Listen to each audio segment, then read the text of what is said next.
Hi folks, this is Butch at Sand Hollow Homestead in Sand Hollow, Idaho. I'm starting on my onions that we harvested, and I'm going to clean them up, and then I'm going to put them in my Excalibur dryer.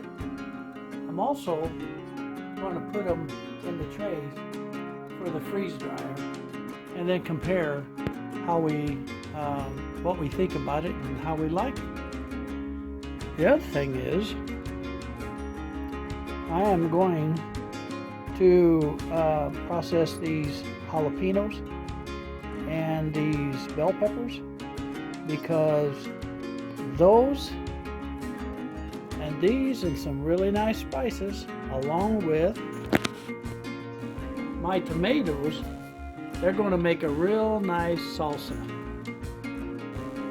Now I have my own recipe for my salsa that I do. You can see 21 cups, and I said add one more cup, and I think what it was depends on the size of your tomatoes. Sometimes you have to add a little, and and if they're running really big tomatoes, then 21 cups should be plenty. But what I did was I've filled a big pot just like this with all the ingredients: the bell peppers, the jalapenos, and the garlic, and of course the tomatoes, and everything goes in there. So I cook it. When I fill it, it's usually within an inch or two of the very top, and I cook that for right around 20 minutes on a simmer, and cook it. And then what you can do is, if you want a very dry salsa, then you can pour the liquid off.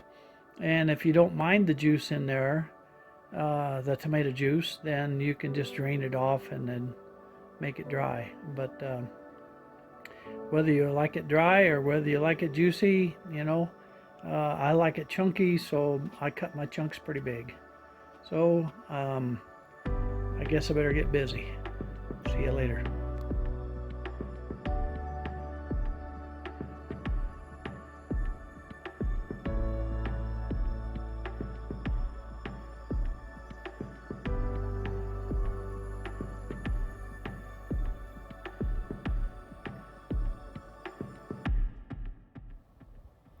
Howdy friends, this is Butch from Sand Hollow Homestead in Sand Hollow, Idaho.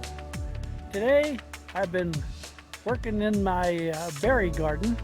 Call it the berry garden because I got blueberries and raspberries, and I've added, I did add some vertical panels so I could get a little more produce this year. But this garden pretty much is just berries, and the raspberries actually came back pretty good. I didn't think I'd get any this year, but we picked some last night, and we're going to pick some more today.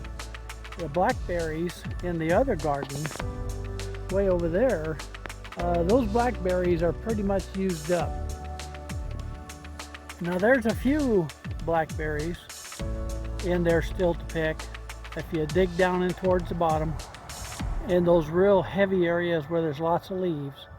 But most of this garden, most of the blackberries are gone, and I'm down to cleaning everything up, pulling plants, and the only thing I'm really letting go is the winter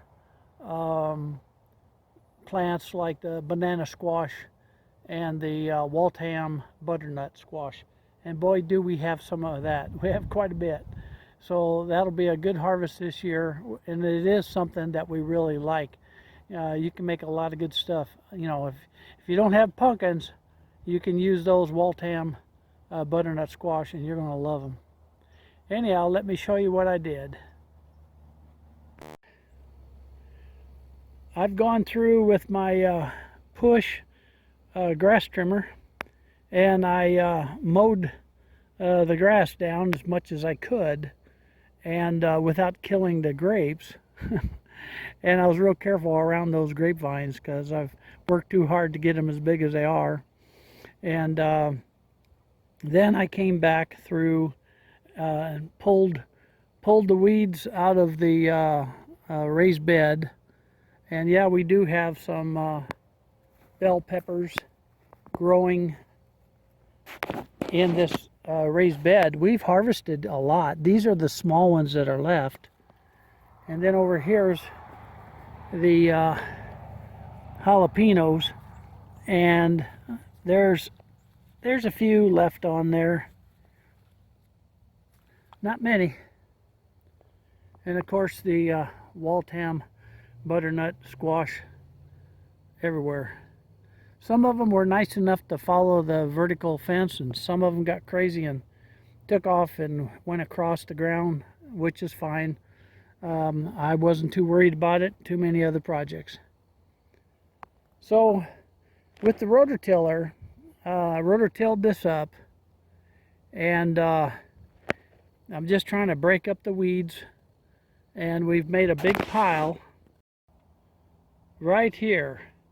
And my wife was weeding the other day, and she did a bunch of weeding too, and she's got piles just about everywhere where she's been weeding and pulling out those real nasty weeds that we didn't keep up with. So this berry garden, let me move over here. So this berry garden is looking pretty good right now, as far as I'm concerned.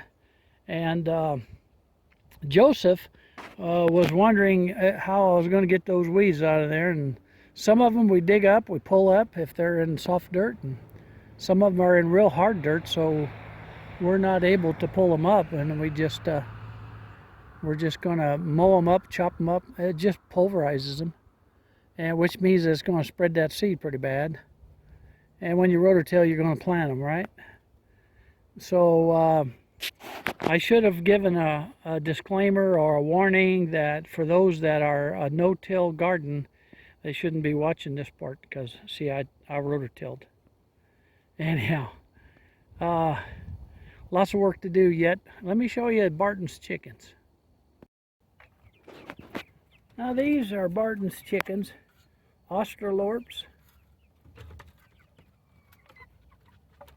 And they just love coming out to see Barton. Now, it's not Barton today, but anyhow, they are very friendly. And he'll open the door and let them out on that other side, and then when he's ready to put them back in, he just kind of gives them a little shove, and they head right back in there. And what he was telling me is some of these are roosters, so of course the roosters are not going to hang around. I think that's a rooster there. I'm not sure, but I think that is.